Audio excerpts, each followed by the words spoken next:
భారతదేశం శ్రీలంకకి ఎప్పుడూ కూడా, శ్రీలంకే కాదు మన పొరుగు దేశాలకు బోలెడన్ని సహాయాలు చేస్తుంది. అక్కడ స్కూళ్ళు కట్టిస్తుంది, ఆసుపత్రులు కట్టిస్తుంది, అలాగే అక్కడ ఉపాధి అవకాశాలు పెరిగేటటువంటి ఏర్పాటు చేస్తుంది, అక్కడ ఇండస్ట్రియల్ ట్రైనింగ్లు ఇస్తుంది, బ్యాంకుల నిర్వహణకి ట్రైనింగ్ ఇస్తుంది, సైన్యానికి ట్రైనింగ్లు ఇస్తుంది.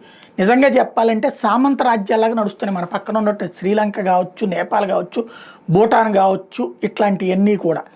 బంగ్లాదేశ్ కూడా ఇదివరకు అట్లాగే నడిచేది, కాకపోతే ఇప్పుడు వేరుగా నడుస్తుంది. ఈవెన్ వాళ్ళ దేశాలకి వాళ్ళ సార్వభౌమాధికారులు మనం జోక్యం చేసుకోం, కానీ వాళ్ళకి కావాల్సిన సహాయాలన్నీ చేస్తున్నాం. అసలు వాళ్ళకు ఒక లైఫ్ ఇస్తున్నది మనమే.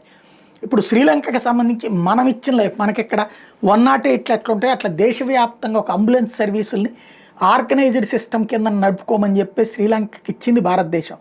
టోటల్గా 2016లో నరేంద్ర మోడీ సర్కార్ వచ్చాక 88 అంబులెన్స్లు ఇచ్చారు గిఫ్ట్గా వాళ్ళకి.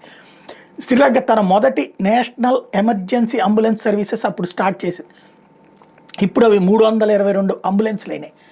అలాగే 2.24 మిలియన్ల అత్యవసర సర్వీసెస్, అంటే ప్రాణాపాయ పరిస్థితుల్లో కాపాడింది. మనకి ఇక్కడ 108 తరహాలు 1.5 మిలియన్ల ప్రాణాలు కాపాడింది.